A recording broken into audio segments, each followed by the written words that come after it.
Lazarov is of course one of the best right backs. Last time he made a lot of goals, was the top scorer of the tournament. So.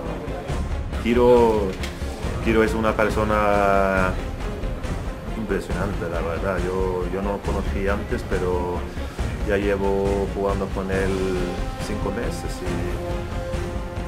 fuera de la pista como persona es muy bueno, es muy tranquilo, trabaja muy bien para el equipo.